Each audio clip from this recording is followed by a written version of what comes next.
I am committing right now to align my entire future to that. Oh, it was like a personal fork in the road. Yeah. So I said, I am going to align my life. And then after that prayer, I was like, I don't want to open this Bible. What would you say to our church about Vietnam? Vietnam is kind of at the brink of some sort of spiritual revival.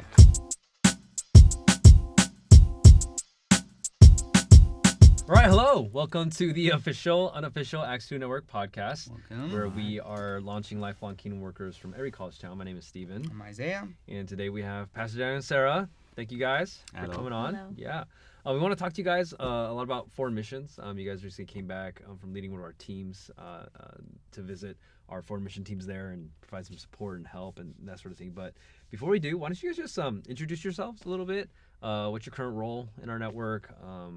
What year did you graduate? Who's your peers, I guess, and that sort of thing. Yeah. So I'm Daniel, and I guess I'm a director. I now live in SoCal in LA, West LA. So I oversee a lot of the SoCal churches, inner SoCal, mostly inner SoCal, like UCLA, USC, those campus ministries. I mean, there's leaders there already, but then I'm just kind of like hanging out. That's above. Hovering. It's like, what's going on here? Someone's got to do it. Yeah, somebody's got to do that. someone's got to do it. Yeah. Somebody's got to look in. Go, hey, how's it going? What is the director? So I graduated in 95. Okay. 1995 as an electrical engineering computer science major. I think I was the first one in our church. Really? ECS, Really? yeah. No, I'm sure there were others before you. What? Who? Name one. I mean, they're not here anymore, so I can't Name one. remember. I don't think they were all either doctors or lawyers. I was the first nerd. Okay. Yeah. So. And very proud of it. Yeah. Yeah, that might be, huh? What did It might Peter be. try? No. No. Not Mickey. Eeks. Oh, Mackie. Yeah, not Yeah. Eeks. Oh. Yeah. All right. Yeah. Okay, I'm Sarah. I graduated in 94. I was an English major, and then I went to law school, and now I'm directing SoCal. SoCal churches. Yeah. Hovering next to Pastor Dan. Cool. So, I think sometimes we think of directors like, whoa, like you're the directors. You must have, I don't know, grown up on Director Island and fallen off a director tree or something like that. But you guys were college students back in so 95, so 91. That was when we were 1 year old. Yeah. Some of the people listening to this podcast weren't born yet. So how did it all begin? Like when did you first come to our church as college students? How did you become Christian? That sort of. Yeah. Well, I became a Christian before our church. I was a sophomore in high school. I became a Christian, and I was looking for actually a church that would disciple me. I came, but then I was actually kind of a lone ranger. I experienced some pretty extreme hypocrisy in the old church that I was attending. I mean, I'm talking like pretty, like during the church congregational meeting. We had to call the police because the elders started to get into fistfights. You know what I'm saying? It's like it was that kind of a situation. Someone else today also mentioned said that. that. Oh, really? This is a Korean thing. Yeah, taekwondo, that's what happens. So I was like, oh, church is a failed institution. So then I just kind of came in with that kind of baggage and saying, church is not really necessary. But I did go to church, with our church, and then I would go back every other weekend to the San Jose church that I came from. So I just go back. You wanted intense discipleship, but you're also like Lone Ranger. Kind of thing. Yeah. Just help me along my path. Kind of. That's what church was for. I thought the church was for that. How Lone Ranger were you? Like, what do you like? Yeah, I would like. I went. Nobody knew who he was. Even you like know who- I didn't know. I didn't know who he was. Yeah. So you came on like Sundays, I guess. I came on Sundays Sometimes. and Fridays. I did come on Friday. I just but took only like sporadically because you went to the other church.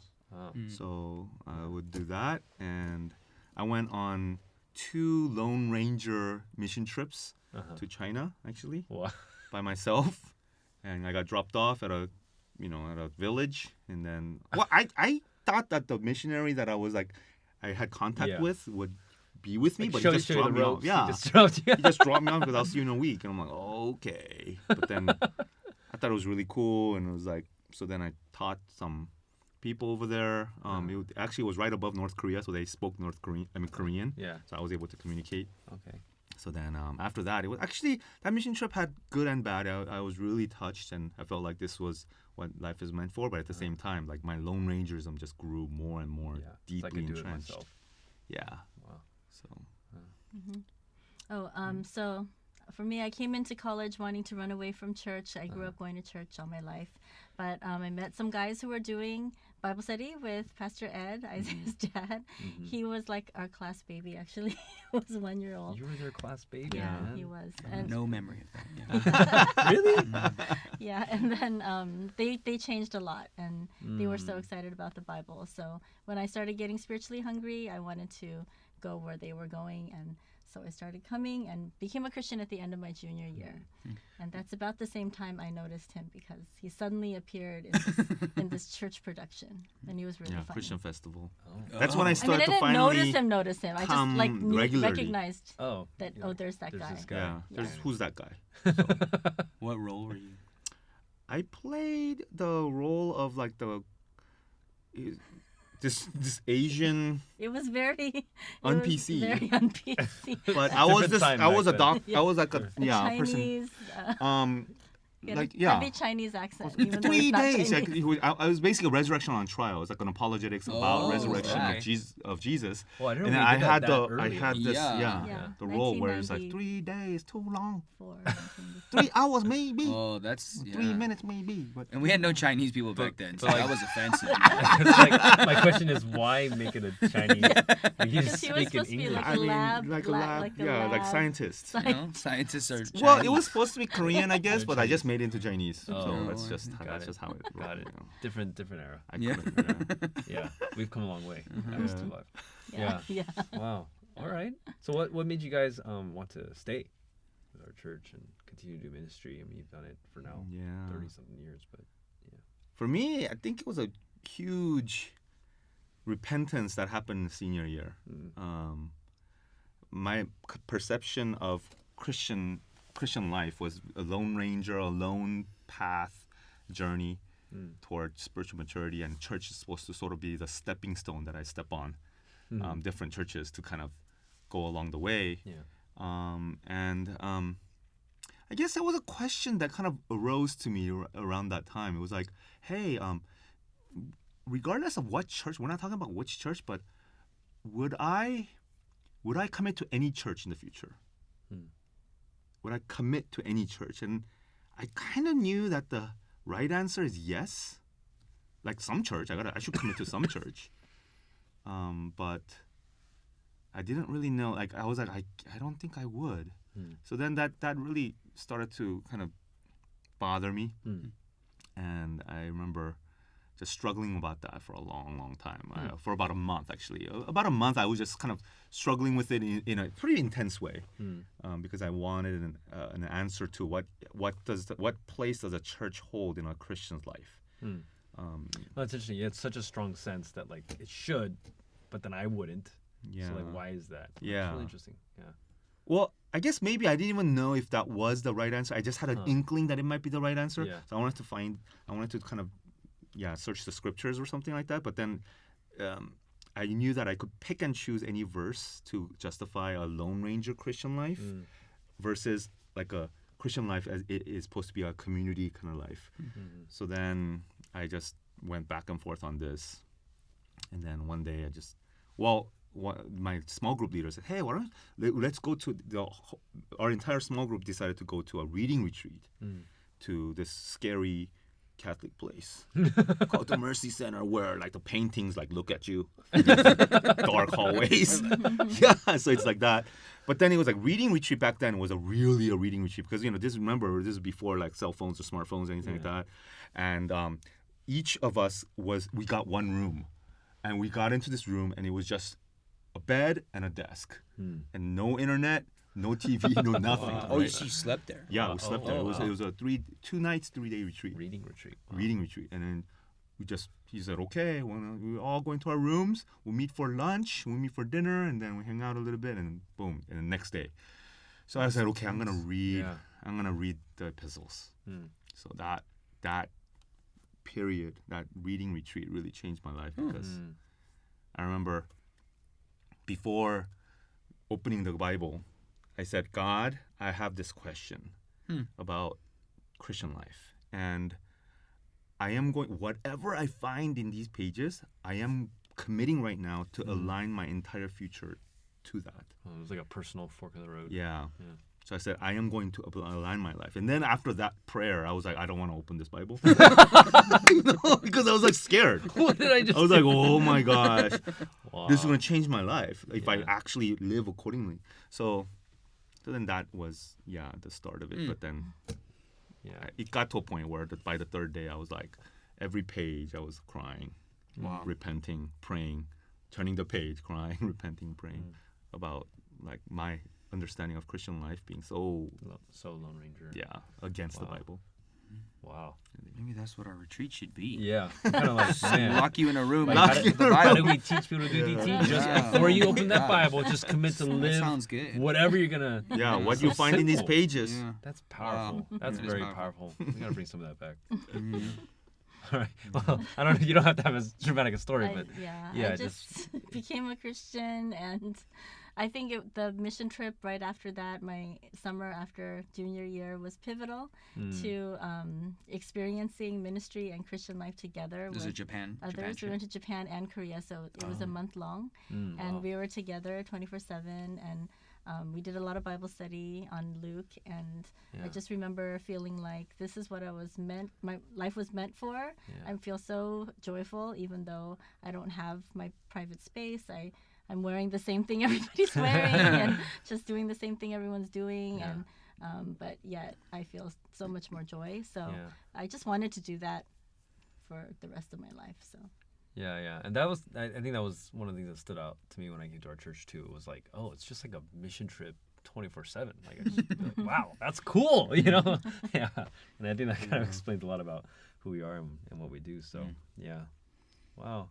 All right. 24/7 mission trip. I mean, not that intense. Yeah, the not whole that time. intense, not that intense, Yeah. but trying to live that way. Yeah. on the Even way at back. home. Yeah. Even Well, at speaking of mission trips, maybe we just talk about that. Sure. Or maybe before we talk about that, we could talk about, so how did you guys meet? Because junior year, you notice him, Yeah. but you're like, who that guy? Mm-hmm. Yeah. So how did you guys, like, how did you start dating? Like, what's the story behind that? She liked me first. Yeah. Well, Is that after- true? But, Is that true? Yeah. Is it- well, oh, we have but to it was figure like- it out. Kind of later. Like Yeah, we have to sort of. it was. I didn't tell anybody, but we had been serving in the same staff group for. There was just one staff group, and we served there for a few years, and then actually a lot of my peers got married, so there weren't that many options left. Well, I heard you hung up on. Well, yeah, kind What- of. Well, I called you her. did 'cause ask her I first. did Yeah, ask her. Okay, yeah, okay. Yeah. Yeah. Back So, then, yes, girls didn't. yeah. really So then ask. I was like, Yeah. okay, I'm interested. So I called her. Were you nervous? I was nervous. Wow. And I was like, okay. So then I'm hello. She's like hello, and then small talk, some small talk first. How are you doing? Because it's a landline call. So I'm like, hey, I was wondering if you wanted to go out with me, and it was like a very important, like nerve-wracking question. And then her answer was, I guess. Okay, so. I was really nervous because it's a landline, so I'm in my apartment, like hoping nobody's overhearing. And then also I was excited, but I didn't want to seem so excited. I just- guess. So then No, what so- came out was I guess. Yeah. So I was like, I guess. And then she goes, I meant yes, right? But then I was like, you know what? Why don't you think about it and just call me back when you're sure. Right? So that's I tell That's a single lot of guys, yeah, confidence there. Wow. don't grovel. Wow. Don't grovel. Wow. Yeah. Was that like? How did you feel about I was like, that? oh shoot. No, I can't call him right back, so now I have to wait. And meanwhile, I'm like, how come she's not calling me? Said, what's going on here? Oh my How god. long did you wait? At least a day. Oh, Because I couldn't call That's him a good back on the amount. same day. That's too much. That's Yeah. too much. How did that work with landlines back Yeah, then? You just had to hope that the person you were trying Yeah, to talk to. Actually, and, like, roommates some would, privacy. pick up another landline that's- and then that's start messed listening. And, up. Oh, that's okay, wrong. there we That's go. wrong. And then, That's wrong. Yeah. That's wrong. My goodness. Yeah, different times. Yeah. yeah, that was very common. You guys have any like funny dating stories? I know the one about was it the lemon or the lobster? Oh yeah, was I mean that- the Lemon. lemon and the lobster, It was both of both. them. The lobster was after we That was met. anniversary. Oh, but, anniversary. yeah. Lemon was dating. Lemon, kind of. yeah. So, this is the first day that I'm meeting Sarah's parents, Uh-huh. and she told me that her dad is a giant, like really, really tall, but he wasn't. Well, because So I- we're all the rest of Yeah. my family is my height, and my dad is Yeah, so they all 5'9", she just remembers looking and up, that right? was So then she doesn't tall for know. his generation. Yeah. But you're like 5'10", He's- right? He he's was. like I'm 5'11", 5'11", and so he he's was. smaller than. Yeah, your dad was like 5'9". So then anyway, we're meeting at this seafood restaurant. Yeah. And I'm nervous, and I'm like trying to make a good impression, and shake his hand, and we sit down across from each other, and then we're making small talk, and then food comes out. It's fish flat. It's like a fish, seafood. So then Sarah grabs a lemon. I'm talking like this, and she's next to me, and she's you know how you're supposed to do this. You're supposed to like cover it and do this, and she goes like that. And the lemon juice flies. I was wearing glasses too. It went right into my right eye, like right perfectly into my right eye. And I was like, oh, like this. And I was like trying to play it off, I guess. That's like For a worse. moment, I was trying to play it off, but then my right eye was twitching, and I started crying on my right eye, right? So I was like, okay, I could try to play it off and look really weird, or Yeah. I just decided to go for it. I was like, ow! I just went, ow, Sarah, you squeezed lemon into my eyeball.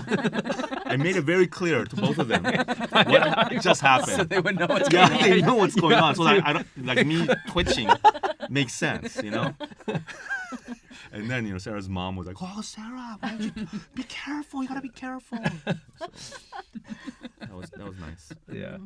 But that was after you were married. No, No, that was before. that was That when we was were meeting first with my meeting parents. parents. Oh, so lemon and lobster are not the same. Oh, No, no, the no, lobster was lobster's something. like Lobster or after something. Yeah, Oh, I that's haven't when had the she. lobster one. Lobster one was like our anniversary, and then we Yeah. went to Spenger's, seafood, and then it was like a Monday, I think, and it was a lobster special. Basically, I said I've never had lobster before, so he said, "Oh, you should try it." And so it came out.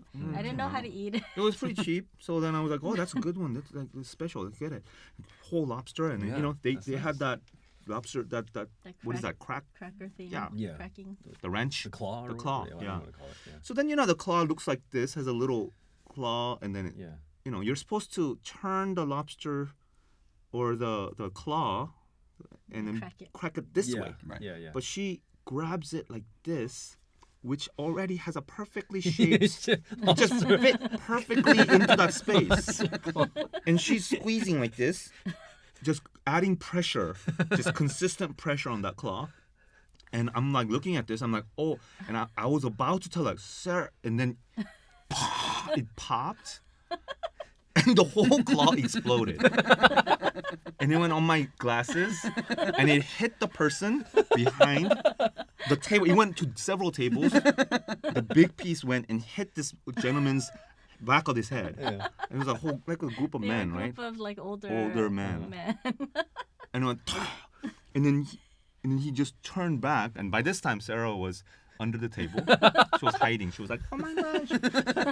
And I turned back toward that gentleman with a piece of lobster on my glasses, and I said, "I'm so sorry."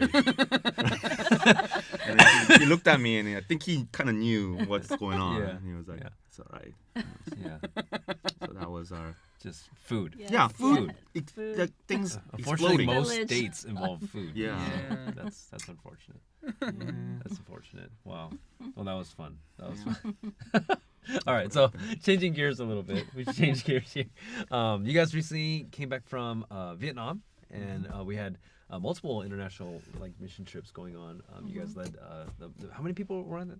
There were 30, 30 including people. us. Okay. Yeah, to go support our team there. And so we just wanted to just ask you a few questions about that. Let's just start off on the topic of food. What's the best thing you ate there? There were the Ban Vietnamese xeo, food. ban xeo Well, What is ban that? xeo for was me. good. It's like a Vietnamese crepe that you wrap in lettuce. Oh, Yeah. It's really wow. good. I mean, there were really Crispy. good Vietnamese food, of course, Yeah. but what I was impressed mostly by was actually banh mi. Banh mi. Really? Their banh mi, Oh, yeah, especially you told me about that. look, they even You got even me a went to shirt because I liked it so much. This is banh mi opla, which is the egg. It's the cheapest banh mi you can get, which is just egg, Uh-huh. egg banh mi, How much does it cost? $1. Wow. Yeah. So then Everything's so cheap. when I ate it, because I just wanted to see, I wanted to get the cheapest thing, Yeah. like banh mi, opla. And when I bit into, I'm like, oh my gosh, this is what banh mi is supposed to taste like. Really? Yeah. Is that different, huh? Yeah, Different it's I thread. like thought that was like bread of life shirt. no, it's it's banh banh mi. mi Banh shirt. mi. It's Banh not a mi of bread of life. life. Wow. Banh mi. Banh mi Life. opla, especially I like opla. Yeah. Anyway, Wow. Wow. What made it so good? Like, what was? the radishes, you know how it's like kind of very vinegary. Yeah, yeah, yeah. I don't like it's, those. It's like fan. slightly vinegary. It's Oh, so and it's like more subtle. yeah, it's more subtle, and the bread is softer. It's crispy on the outside, softer on the inside. Mm, And then Yeah. the egg is like it's kind of runny, yeah. and then so it's just the vinegar and the egg mixture. The Vietnamese people are very proud of their food, and they do know how to flavor their food. Yeah. Very Actually, that sounds really flavorful. good. Yeah. I could see that being Yeah. good. As I'm not a fan of banh mi in America, but Yeah, because then like the maybe- bread's so hard, it feels like it's cutting Yeah, out. it's not hard at all. But wow. All right. Well, yeah, you guys were there, leading the team, and helping our team there. I guess one thing we wanted to ask was just you know, a lot of us have been praying for our teams and stuff like that, and we try to think about like what's hard for them, what is challenging, try and pray. But what's one thing that like you're like, I know that was hard, but after I personally experienced it, I appreciate the challenge maybe in a different way. So like a challenge of like foreign mission life, I guess. Does that make sense? A little bit? Like, yeah. Okay, like just during that trip. Or Yeah, just yeah. that Or- we observed That we for the observed. team. Yeah, yeah. Anything? I think the hardest thing is the language barrier, Mm, and not being able to understand or speak the language. And so, but because of that, you really are forced to communicate the essentials, you know? So I think, like, if, you know, in trying to share your testimony or your story or the gospel, you have to, like, boil it down. So, like, I guess that's the part that you kind of appreciate, since you're kind of handicapped in that way. Oh, You can't- okay.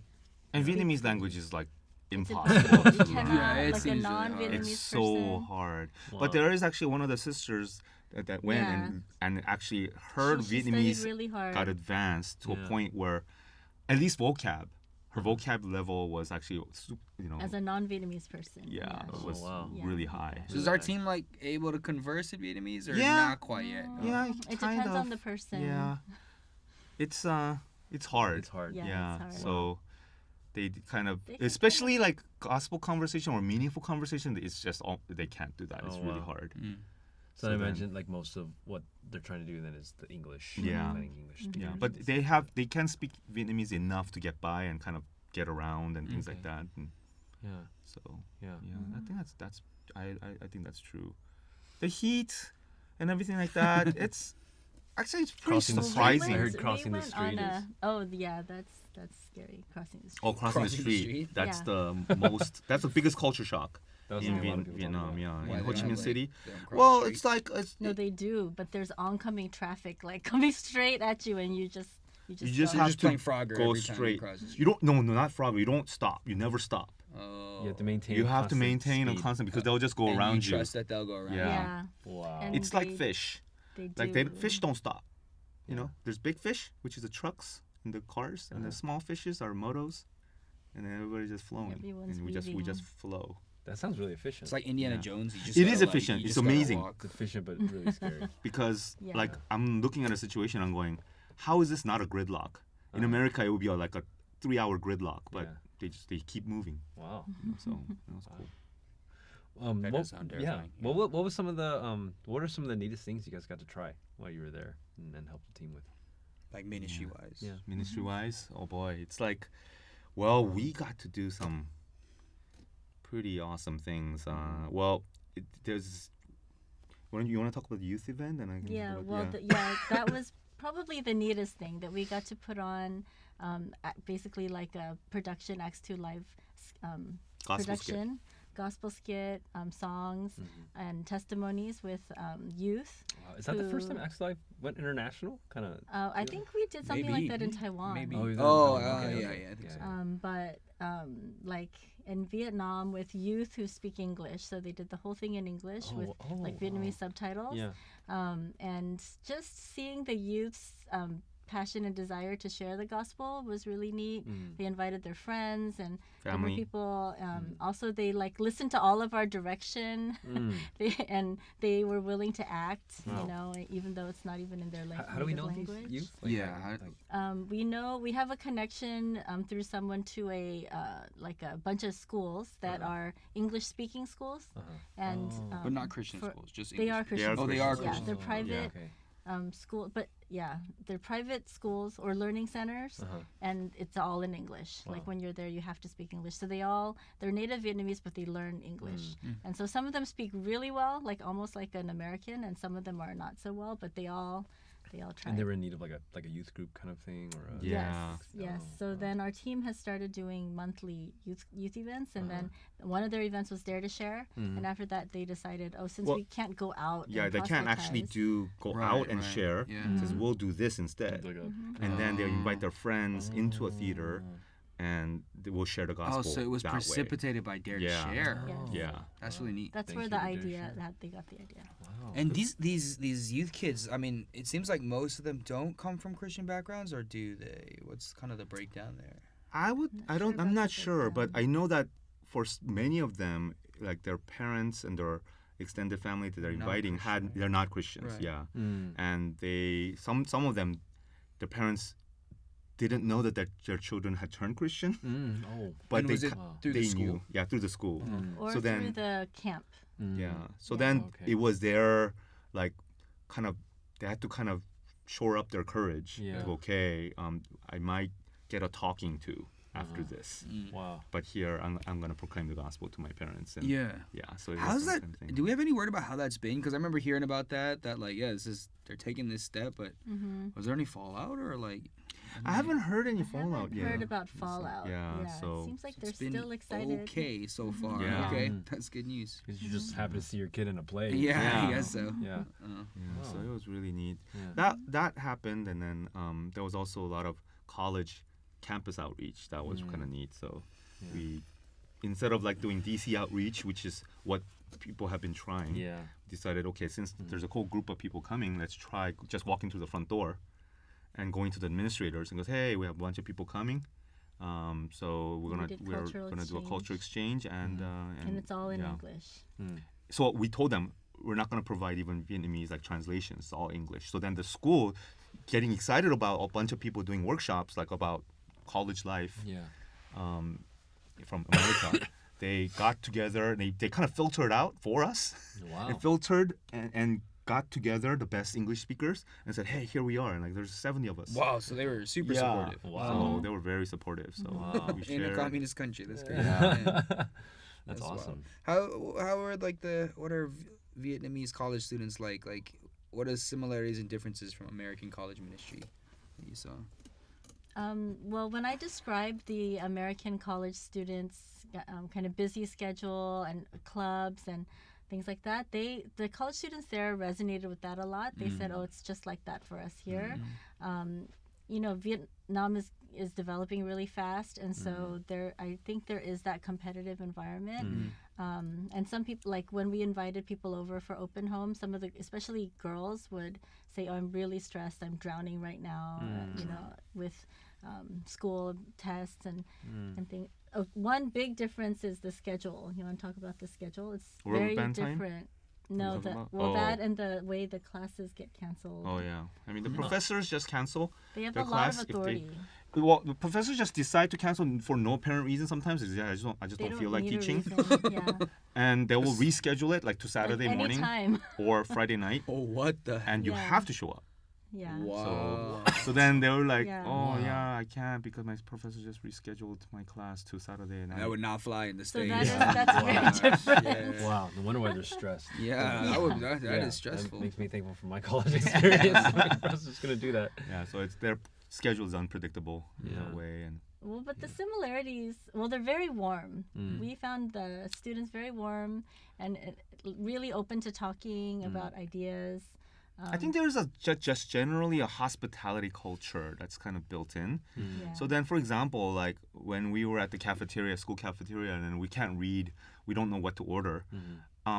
Pretty much every person that we sort of flagged down to help us would stick with us. It's not just like, oh, I'm busy, or here it is, and they would go, okay, I'll order for you, and they would just stick with us for like sometimes like 10, the 5. first girl that I met bought me a drink. Wow. Yeah, she Wow. was really Yeah. nice and Oh, ate with us. Wow. So That is they're very very different. warm. yeah. And is that like a college student specific, or is just Vietnam in general? They're like hospitable. I don't think I it's don't know. Vietnam. Well, one guy said, in Vietnam, I talked to you once, I talked to you twice. If twice, I'm best friend. Like that. So I'm like, Oh. Oh, okay. that's great. Wow. Wow. Yeah, but I mean, in terms of like how college students are open to ideas and thinking about their future, they're like. I that. feel like And if so they're they actually spent a more lot of open. time- More open than Yeah. Than the American. typical American college student. Yeah, they spent a lot of time with us. When if they came to our events, they would talk for a long time. So. Wow. I mean, it's Yeah. probably like really special opportunity for them too to talk with Americans. Yeah, Yeah. yeah. Whatever, So yeah. Mm-hmm. What were some of the like bright spots from some of those things you guys did? Like, with, like I don't Highlights. know, highlights, stories. Yeah.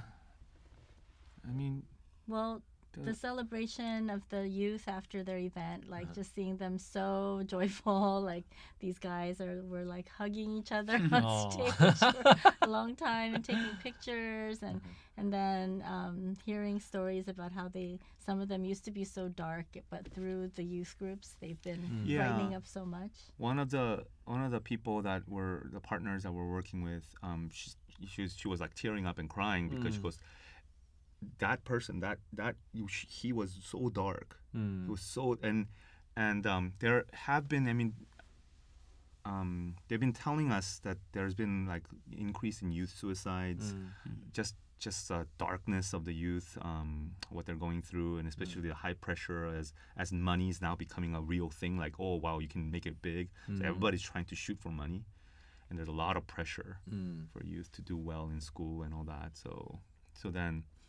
then when they saw that and they said, this, like, I can't believe how bright they are. Look how happy they are. Yeah, and they actually, part of the performance was the one word description of before and after Christ, before Christ, and they flipped it, and oh man, that was powerful. Yeah, Wow. so they kind of described it too. They shared. Man, yeah, that's kind of the like any time a country's like ascending, there's always that darker edge to it, and yeah, wow, really glad our team is there. Yeah. That's good. So, yeah, So what do you guys think about, I don't know, future of Christianity in Vietnam? And I guess maybe also like, I mean, every group, every missions group is going to bring something like slightly different to the table. Like, is there any way in which you feel like our church has like a particular angle that we can, I don't know, offer the people of Vietnam, or kind of as a church? Like what yeah, any thoughts on that? or did like the mission team have any thoughts on Well, I think, and I think the mission team also thinks that Vietnam is kind of at the brink of some sort of spiritual revival. Wow. I think it's kind of, they're sort of primed for it in a way. Just the openness to foreign ideas, even as they experience some of the foreign investments coming in, they're like not enforcing this whole like, we're a communist country and we're not gonna allow foreign ideas to come in. They're just kind of like open. So there's that, and I don't know. Just maybe this is anecdotal, but I've seen a lot of even Vietnamese American churches go through a revival in the Bay Area. Maybe that's just kind of anecdotal to Bay Area, but like if you look at the thriving church youth groups, even like it's often Vietnamese American churches. So That's interesting. I don't know. There's something happening with the Vietnamese peoples. Yeah. So I feel really hopeful about that. That God might be doing something in the people, not only in the country of Vietnam, but the people group of Vietnam, to somehow make them open for the gospel. So Yeah, and maybe it's not unique to Vietnam, but I think people there are still interested in learning English and in the ideas that we, can exchange with each other. And so I think that's something that's that makes the country open to the gospel. Yeah. When you say open, is it like they're like, oh, I've never heard this before. This is kind of interesting, or is it more like, oh, I've been thinking about this, and finally I gotta kind of talk to someone about it? Just I think it's both. It's both. Yeah, we heard both types of responses. People from are going, this is what I've been wanting to talk about. Wow. This is my first time that I'm talking about it though. Wow. I've been thinking about this for a long time. Wow. Things like that. And I guess because you shared with me earlier about the dust particles song. There's something about that. So apparently, It's a folk song. yeah, apparently like every you can explain. So It's folk songs. one of the playbooks that we play on foreign mission trips is that I've done before at Taiwan also is we show the Race of a Lifetime skit. And then there's an Ecclesiastes passage, but then I also pick a traditional song from that country that actually everybody knows that expresses the same feeling of vanity, of chasing after the wind. There's always something. So then I found one, and then I checked it. Do everybody knows it? It goes, oh yeah, everybody knows that one. Wow. And then it's called Gap Boy. I Gap think Boy. Gap Boy. That's called Dust Particles. I don't know if I'm pronouncing it right. Why is it called dust particle? It's about dust to Chasing. dust. Like you if dust, I go back to dust, then the whole chase is Morning. exhausting. Very biblical. Yeah. Yeah. Wow.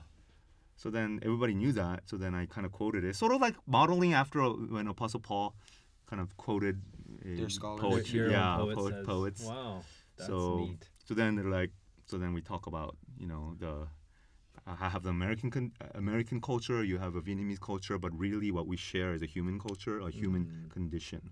Wow. And then so that's the launching pad to a discussion. And then they're like, I've been thinking about this. Why am I doing this? Why? So Wow. yeah, I think people say that as well as like this is new. Yeah. Yeah.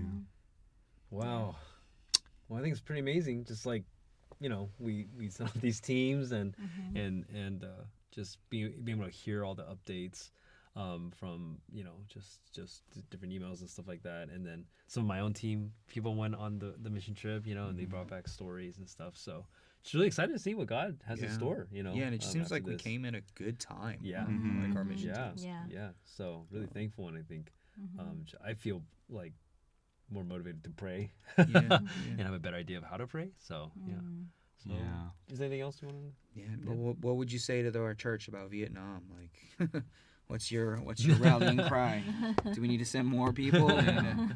Vietnam, gotta go. Gotta go. I mean, I think it This is. is the time. This is the time. We don't know how long this Yeah. window will last. Yeah. In a way, they're very open, Yeah. and we can do stuff. Actually, it's not. That's the surprising thing. Yeah. It's freer than we thought. It's a lot freer than we thought. I mean, I know that Hanoi, we have to be careful still, like the northern area, but in the southern area, it's kind of it's fine. So. Wow. All right. Well, All right. Well, we thank you gotta guys so go. much. Yeah, thank you so much All right. for being on our show, on the podcast, not All our right. show. But like and subscribe, and see you guys next episode. Yeah. Thank you All right. guys. Thank you. Thank you.